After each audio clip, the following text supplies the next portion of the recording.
There are now at least 12 confirmed cases of the coronavirus in the U.S. The latest patient is in Wisconsin. Meanwhile, we are learning about more efforts to get Americans away from the outbreak zone in China. Evacuees are being quarantined for up to 14 days in an effort to ensure the virus doesn't spread further in the U.S. Remy Inocencio reports from Hong Kong. Tonight, 3 Americans are among 20 passengers who have tested positive for coronavirus on a luxury cruise ship off the coast of Japan. They were seen being escorted off the Diamond Princess cruise liner to be taken to a mainland hospital for treatment. They were among 3,700 passengers on lockdown, some of whom have posted video of what it's like on board.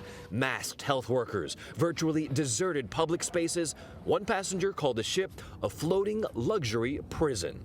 Looking at nearly 2 more weeks confined to her cabin, Trudy Clement is unsettled. Apparently we're going to be allowed out to stretch our legs tomorrow, but we are being supervised when we do that, and we only can go to a certain area of the ship, and we must mask up. Clement said she feels like an alien. We look down off the balcony and we see all these people masked, gowned, gloved, and it's just like the people that deliver food to our room. You open the door and you feel like E.T. at the end of the movie.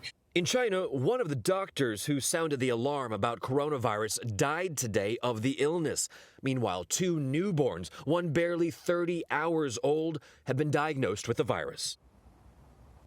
And here in Hong Kong, another 4,000 people have been quarantined on this ship, the World Dream, over the past 2 days. That's after more than 30 crew members complained of feeling sick, coughing, as well as fever. They're all waiting on final test results. Tanya?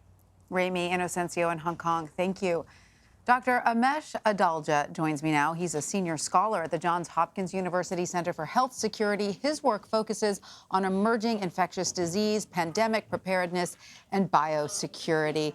Dr. Adalja, thank you so much for being with us. Let's start with the basics here. What exactly is the coronavirus, and how dangerous is it? Does it bear similarities to SARS and Ebola? So coronaviruses are a large viral family. 6 of them were known to infect humans, 4 of which caused about a quarter of our cases of the common cold. And then there were 2, SARS and MERS, which were much more dangerous. And this new novel coronavirus fits into that family, and it has some characteristics of SARS, the fact that it came from China, likely spread from animals, and has some ability to do severe disease. But unlike SARS, it can spread pretty rapidly within a community. So we just saw there from our reporter's package that 2 newborns presented with the virus. How would a newborn get it if it's a respiratory virus?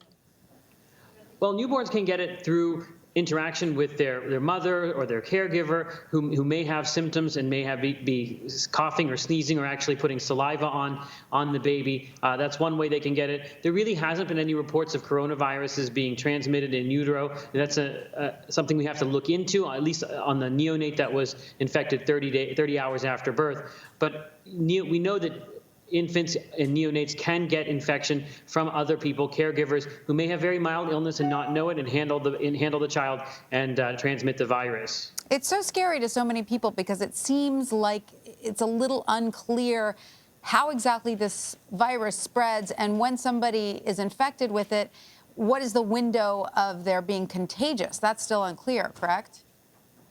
We're getting better ideas on it. We know about coronaviruses in general. Like I said, they've been around for a long, long time, and we know a lot about their general biology. With this virus, there were some reports about being transmissible when you don't have any symptoms at all during your incubation period. However, there's a lot of questions regarding that report in Germany because they actually look back at that case, and that woman did have symptoms.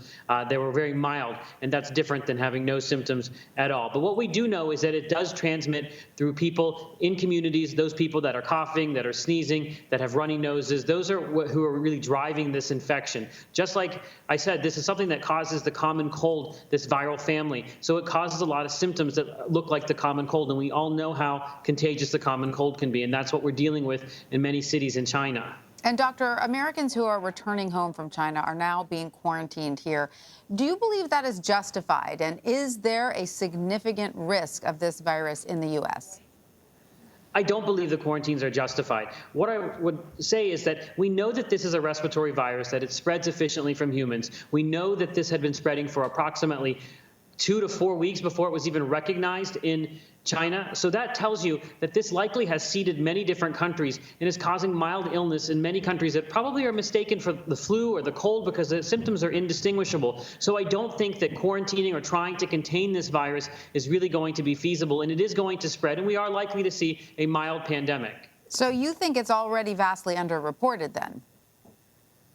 I do think it's vastly underreported because what we're testing right now are only severe cases, cases that need to be hospitalized. We're not testing people that have common cold-like symptoms. They have to have lower respiratory tract symptoms to be tested. That's even according to the CDC guidance. So there's not been any effort really to look at the mild cases, so we don't have a full understanding of this spectrum of illness. But what we're seeing now is that most cases are very mild in nature, and only it's a small proportion that have severe symptoms. So that tells you that there's a lot more infection that's not being diagnosed, and we'll see that case fatality rate go down as we get a better grip on how many mild cases there are. And doctor, is it worth reminding our viewers that the flu kills tens of thousands of people just in the U.S. every year? Do you think we're all focused on the wrong thing right now? I do think that's the case because when you look at the flu, it's something that people are used to. It kills thousands of Americans every year. There's already been dozens of children who have died of the flu this year, and it's not in the headlines. And I think it's really important when you talk about emerging infectious diseases and new outbreaks, which might be scary, that you put it in context of what infectious disease threats we face right now. So you think we should all be a lot more worried about the flu than we are? Yeah, I do think that flu is something that's underappreciated because we see it every year. People don't get their flu vaccines. They brush it off. They think it's a mild illness. But flu is probably the best infectious disease example we have of something that can really kill a lot of people, that's caused pandemics time and time again. Good reminder. And Dr. China has started testing an experimental antiviral drug on patients. Is there hope of finding a treatment or creating a vaccine in the near future? We are trying a couple antivirals. Some of them are HIV medications that may have some activity. We also have an experimental drug that had been given to the first patient in the United States in the state of Washington. So this is something that we are going to scale up and do clinical trials to see if they're efficacious. We are also embarking on a very rapid vaccine development program, and hopefully we will get a vaccine at the end of this, but that may be over a year before we see a vaccine. So just to recap, doctor, you as a professional and who studies pandemics are not as worried as it appears most people are at this point about the coronavirus.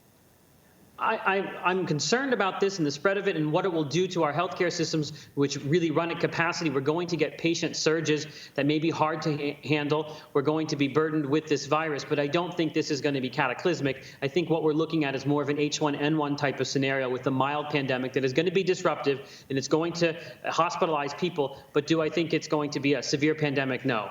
All right. Well, that is reassuring. Dr. Amesh Adalja, thank you so much for joining us. Thanks for having me.